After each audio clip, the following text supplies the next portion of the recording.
So BJP 141 ಬರುತ್ತೆ ಅಂತ ಕಡಾಖಂಡಿತವಾಗಿ ಅವರು ಹೇಳಿದ್ದಾರೆ. ಸ್ವತಃ ಅವ್ರಿಗೆ ಗೊತ್ತು ನಮ್ಮ ಪಕ್ಷ ಅಧಿಕಾರಕ್ಕೆ ಬರೋದಿಲ್ಲ, ನಾನು ಮುಂದಿನ ಸಲ ಸಿಎಂ ಆಗೋದಿಲ್ಲ, ಆದ್ರೆ ಈಗಲೇ ಸಿಎಂ ಆಗಬೇಕು ಅಂತ ಅವ್ರಿಗೆ ಮನದಟ್ಟಾಗ್ಬಿಟ್ಟಿದೆ. ಕಾಂಗ್ರೆಸ್ ಅಲ್ಲಿ ಇಲ್ಲಿದ್ರೇನೆ ಅವ್ರಿಗೆ ಭವಿಷ್ಯ ಹೆಚ್ಚು. ಅವರು ಬಿಜೆಪಿ ಬಂದ್ರು ಈ ಕಡೆನೂ ಆ ಕಡೆನೂ ಇಲ್ಲ, ಕಾಂಗ್ರೆಸ್ ಧೂಳಿಪಟ ಆಗುತ್ತೆ. ರಾಹುಲ್ ಗಾಂಧಿ ಇರೋವರೆಗೂ ಕಾಂಗ್ರೆಸ್ ಉದ್ಧಾರ ಆಗೋದಿಲ್ಲ. ಎಲ್ಲೆಲ್ಲಿ ಕಾಂಗ್ರೆಸ್ ಫೈಟ್ ಆಗಿದ್ದು ಅಲ್ಲಿ ಕಾಂಗ್ರೆಸ್ ಸರ್ವನಾಶ ಆಗಿದೆ. ಸಿದ್ದರಾಮಯ್ಯ ಅವರು ಬಿಟ್ಕೊಡೋದು ಗ್ಯಾರಂಟಿ ಶತಸಿದ್ಧ. 2028ರ ಚುನಾವಣೆಯಲ್ಲಿ ಕಾಂಗ್ರೆಸ್ 141 ಸೀಟ್ ಬರುತ್ತೆ, ಗೆಲ್ಲುತ್ತೆ ಸೀಟ್ ಅನ್ನುವಂತಹ ಮಾತನ್ನು ಸ್ವತಃ DCM DK ಶಿವಕುಮಾರ್ ಅವರು ಕೂಡ ಹೇಳಿರುವಂಥದ್ದು. ಇನ್ನು ಕೂಡ 2.5 ವರ್ಷ ಇನ್ನು ಚುನಾವಣೆಗಿದೆ. ಈಗಾಗಲೇ ಸರ್ಕಾರ ಒಂದು ರೀತಿಯಾಗಿ ತಯಾರಿಯನ್ನು ಕೂಡ ಮಾಡ್ತಿರುವಂಥದ್ದು. GBA ಚುನಾವಣೆ ಆಗಿರ್ಬೋದು, ಗ್ರಾಮ ಪಂಚಾಯಿತಿ, ZP ಈ ರೀತಿಯಾದಂತಹ ಒಂದು ಚುನಾವಣೆ ಬರುವಂತಹ ಹಿನ್ನೆಲೆಯಲ್ಲಿ ಈಗ ಮುಂಬರುವಂತಹ 2028 ವಿಧಾನಸಭಾ ಕ್ಷೇತ್ರದಲ್ಲಿ ಕಾಂಗ್ರೆಸ್ 141 ಸೀಟ್ ಬರುತ್ತೆ ಅನ್ನುವಂಥದ್ದನ್ನು ಒತ್ತಿ ಹೇಳಿದ್ದಾರೆ DCM DK ಶಿವಕುಮಾರ್ ಅವರು. ಏನನ್ಸುತ್ತೆ ಪ್ರಶಾಂತ್ ಸಂಬರ್ಗಿ ಅವರೇ, ಲಾಸ್ಟ್ ಟೈಮು 136, ಈ ಸಲ ನೆಕ್ಸ್ಟ್ ಅಂದರೆ 2028ಗೆ 141 ಮ್ಯಾಜಿಕ್ ನಂಬರ್ ಅಂತ ಹೇಳ್ತಿದ್ದಾರೆ. ಏನನ್ಸುತ್ತೆ ನಿಮಗೆ? ನೋಡಿ, ಹೋದ 2023 ಮೇಯಲ್ಲಿ DK ಶಿವಕುಮಾರ್ KPCC ಪ್ರೆಸಿಡೆಂಟ್ ಅವರು ಭವಿಷ್ಯ ನುಡಿದಿದ್ರು. 136 ಸೀಟ್ ನಮ್ಮದು ಬರುತ್ತೆ, ಬಂದಿದ ತಕ್ಷಣ NEP ಮತ್ತು ಕನ್ವರ್ಷನ್ ಬಿಲ್ಲನ್ನು ತೆಗಿತೀವಿ ಅಂತ ಹೇಳಿದ್ರು. ಹಾಗೆ ಹಿಂದೂ ವಿರೋಧಿ ಮಾಡಿದ್ರು. ಅದನ್ನು ಈ ಸಲ 141 ಅಂತ ಹೇಳಿದ್ದಾರೆ. ಬಟ್ ಯಾವ ಪಕ್ಷ ಅಂತ ಹೇಳಿಲ್ಲ, ಅದು ಅವ್ರು ಹೇಳಿದ್ದು BJP. ನೀವು ಕನ್ಫ್ಯೂಸ್ ಮಾಡ್ಕೊಂಡಿದ್ದೀರಾ.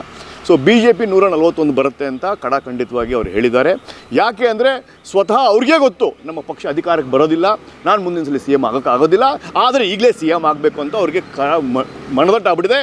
ಅನೇಕ ಕಾಂಗ್ರೆಸ್ MLAಗಳಿಗೆ ಗೊತ್ತಿದೆ, ಯಾವುದು ಅನುದಾನ ಇಲ್ಲದೆ, ಏನು ಡೆವಲಪ್ಮೆಂಟ್ ಇಲ್ಲದೇ ಕರ್ನಾಟಕ ಸರ್ಕಾರ ನಮ್ಮನ್ನು ಚೀತು ಅಂಥೇಳಿ 30 ಸೀಟ್ ಒಳಗಡೆ ತಂದು ನಿಲ್ಲಿಸ್ತಾರೆ.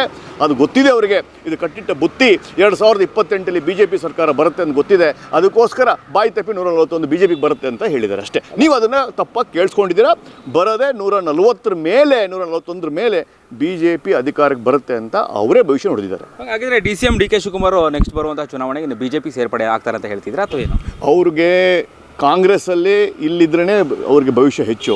ಅವರು BJP ಬಂದರು ಈ ಕಡೆನೂ ಆ ಕಡೆನೂ ಇಲ್ಲ. ಅವ್ರಿಗೆ ಗೊತ್ತಿದೆ ಕಾಂಗ್ರೆಸ್ಸಲ್ಲಿ ಅವ್ರಿಗೆ ಏನಾದರೂ ಬಂದರೆ, ಸೋನಿಯಾ ಗಾಂಧಿ ಅವರು ಪ್ರಾಮಿಸ್ ಮಾಡಿರೋ ಹಾಗೆ ಏನಾದರೂ ಬಂದರೆ ಅವರು BJPಯಲ್ಲಿ ಬಂದರೆ ಅವ್ರಿಗೆ ಉಳಿಯಿಲ್ಲ ಅಂತ ಗೊತ್ತಿದೆ. ಸೊ ಅವರಲ್ಲಿ ಕಾಂಗ್ರೆಸ್ಸಲ್ಲೇ ಇರ್ತಾರೆ. ಅವ್ರು ಕಾಂಗ್ರೆಸ್ಸಲ್ಲಿ ಇರಬೇಕು. ಯಾಕಂದರೆ ಅವರು ಕಟ್ಟಿರ್ತಕ್ಕಂಥ ಪಕ್ಷ, ಅವರು ಕೂಲಿ ಕೆಲಸ ಅವ್ರು ಕೂಲಿ ಕೆಲಸ ಮಾಡಿ ಅಂತ ಹೇಳ್ತಾನೆ ಇದ್ದಾರೆ. ಅವರು ಎಲ್ಲ ಪಕ್ಷದಲ್ಲಿ ಅವರು ಎಲ್ಲ ಮೀಟಿಂಗಲ್ಲೂ ನಾನು ಕೂಲಿ ಕೆಲಸ ಮಾಡಿದ್ದೀನಿ, ನನಗೆ ಬಕ್ಷಿಸ್ ಕೊಡಬೇಕು, ನನಗೆ ಕೂಲಿ ದುಡ್ಡು ಕೊಡಬೇಕು ಅಂತ ಹೇಳ್ತಾ ಇದ್ದಾರೆ.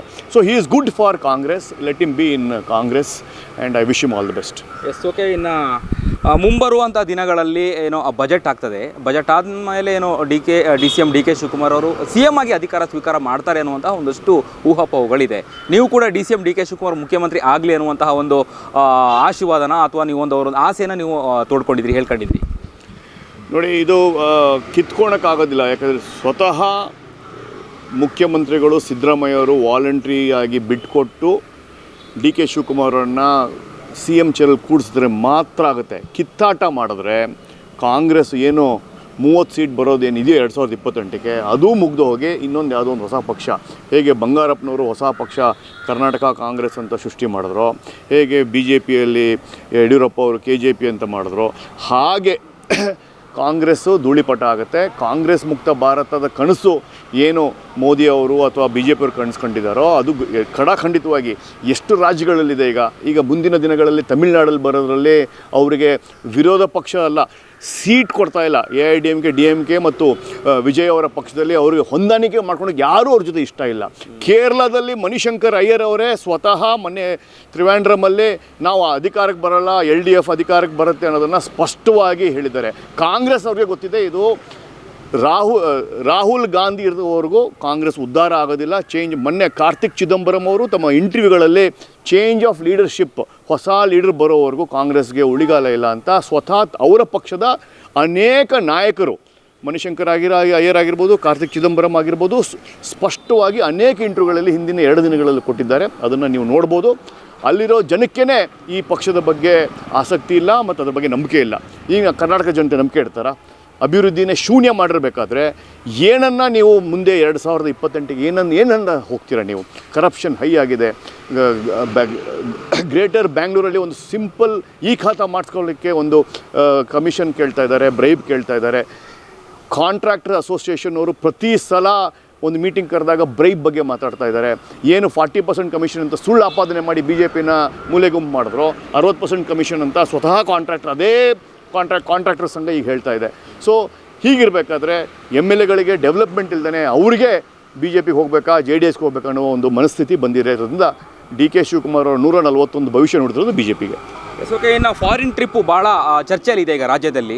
ಸಚಿವರು ಶಾಸಕರು ಫಾರಿನ್ ಟ್ರಿಪ್ ಹೋಗ್ತಿರುವಂತಹ ಉದ್ದೇಶ ಏನು? ಒಂದು ಕಡೆ ಇಲ್ಲಿ CM ಮತ್ತು DCM ಅವರ ಬಲವನ್ನು ಚರ್ಚೆ ಆಗುತ್ತಾ, ಅಥವಾ ಏನು ಸಮೀಕ್ಷೆಗೋಸ್ಕರ ಅವರು ಹೋಗ್ತಿದ್ದಾರಾ? ಅಲ್ಲಿ ಏನು ನೀವು ಹೇಳ್ತೀರಿ, ಏನು ಅವಲೋಕನ ಮಾಡ್ತೀರಿ ಅನ್ನುವಂಥದ್ದು? ಯಾಕಂದರೆ ನೆಕ್ಸ್ಟು ಏನು DCM DK ಶಿವಕುಮಾರ್ CM ಆಗ್ತಾರೆ, ಹಾಗಾಗಿ ಇಲ್ಲಿ ಒಂದು ರೀತಿಯಾಗಿ ಹೈಜಾಕ್ ಮಾಡುವಂಥದ್ದು ಇದೆಲ್ಲದೂ ಕೂಡ ಚರ್ಚೆ ಆಗ್ತಿರುವಂಥದ್ದು. ಇತಿಹಾಸದ ಪುಟಗಳನ್ನು ತೆಗೆದು ನೋಡಿದ್ರೆ ರಾಜಸ್ಥಾನದಲ್ಲಿ ಕಾಂಗ್ರೆಸ್ಸು ಫೈಟ್ ಆಗಿದ್ದನ್ನು ನೋಡಿದ್ದೀರಾ, ಮಧ್ಯಪ್ರದೇಶದಲ್ಲಿ ಫೈಟ್ ಆಗಿರೋದನ್ನು ನೋಡಿದ್ದೀರಾ. ಎಲ್ಲ ಕಡೆ ಎಲ್ಲೆಲ್ಲಿ ಕಾಂಗ್ರೆಸ್ ಫೈಟ್ ಆಗಿದೋ ಅಲ್ಲಿ ಕಾಂಗ್ರೆಸ್ ಸರ್ವನಾಶ ಆಗಿದೆ.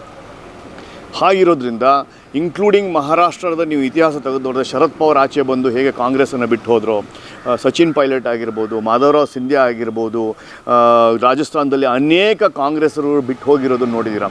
ಕರ್ನಾಟಕದಲ್ಲೂ ಆ ಪರಿಸ್ಥಿತಿ ಬರುತ್ತೆ. ಇದು ಕೇವಲ show of strength, number game. Siddaramaiah ಅವ್ರು ಬಿಟ್ಕೊಡೋದು ಗ್ಯಾರಂಟಿ ಶತಸಿದ್ಧ. ಆದರೆ ಯಾರ್ಯಾರಿಗೆ ಕ್ಯಾಬಿನೆಟ್ ಕೊಡಬೇಕು, ಏನೇನು ನಾನು ಕಂಟ್ರೋಲ್ ಮಾಡಬೇಕು ಅನ್ನೋದಕ್ಕೆ ಈ ಥರದ್ದು ನಾಟಕ ಮಾಡ್ತಾಯಿದ್ದಾರೆ. ನನ್ನ ಕಡೆ ಇಷ್ಟು ಜನ ಇದ್ದಾರೆ, ಅಷ್ಟು ಜನ ಇದ್ದಾರೆ ಅಂತ. ಬಜೆಟ್ ಆದ ನಂತರ ಸೋನಿಯಾ ಗಾಂಧಿ ಅವರ ಬುಲಾವ್ ಮೇಲೆಗೆ AICC ಹೈಕಮಾಂಡ್ ಅಂತ ಅವ್ರು ಹೇಳ್ತಾರೋ, ಯಾವ ಫ್ಯಾಮ್ಲಿಗೆ ಅವ್ರು ತಲೆ ಬಾಗ್ತಾರೋ, ಇಲ್ಲೆಲ್ಲ ನಾವು ಚುನಾವಣೆ ಮಾಡಿ ಕಳಿಸಿರ್ತಕ್ಕಂಥ ಜನರು ನಮ್ಮ ಪ್ರತಿನಿಧಿ, ಆದರೆ ತಲೆ ಬಾಗೋದು ಸೋನಿಯಾ ಗಾಂಧಿಗೆ. ಅದು democracy ಕಾಂಗ್ರೆಸ್ಸಲ್ಲಿರ್ತಕ್ಕಂಥದ್ದು.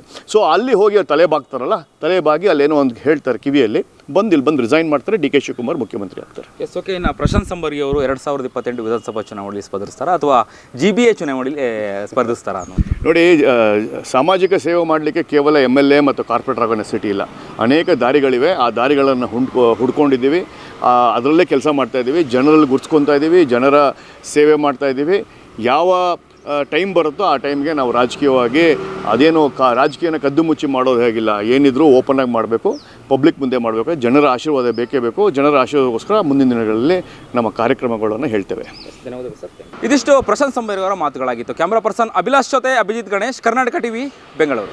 Karnataka TV leader awards 2025 best MLA nomination Bengaluru ವಿಭಾಗ SR ವಿಶ್ವನಾಥ್ ಯಲಹಂಕ ಕ್ಷೇತ್ರ, ಪ್ರಿಯಾ ಕೃಷ್ಣ ಗೋವಿಂದರಾಜನಗರ ಕ್ಷೇತ್ರ, HC ಬಾಲಕೃಷ್ಣ ಮಾಗಡಿ ಕ್ಷೇತ್ರ, ಸತೀಶ್ ರೆಡ್ಡಿ ಬೊಮ್ಮನಹಳ್ಳಿ ಕ್ಷೇತ್ರ, ಉದಯ್ ಬಿ ಗರುಡಾಚಾರ್ ಚಿಕ್ಕಪೇಟೆ ಕ್ಷೇತ್ರ, S ರಘು ಸಿವಿರಾಮನ್ ನಗರ ಕ್ಷೇತ್ರ, ರಿಜ್ವಾನ್ ಅರ್ಷದ್ ಶಿವಾಜಿನಗರ ಕ್ಷೇತ್ರ, NA ಆರಿಸ್ ಶಾಂತಿನಗರ ಕ್ಷೇತ್ರ, ಶರತ್ ಬಚ್ಚೇಗೌಡ ಹೊಸಕೋಟೆ ಕ್ಷೇತ್ರ, ಧೀರಜ್ ಮುನಿರಾಜು ದೊಡ್ಡಬಳ್ಳಾಪುರ ಕ್ಷೇತ್ರ, N ಶ್ರೀನಿವಾಸಯ್ಯ ನೆಲಮಂಗಲ ಕ್ಷೇತ್ರ, M ಕೃಷ್ಣಪ್ಪ ಬೆಂಗಳೂರು ದಕ್ಷಿಣ ಕ್ಷೇತ್ರ.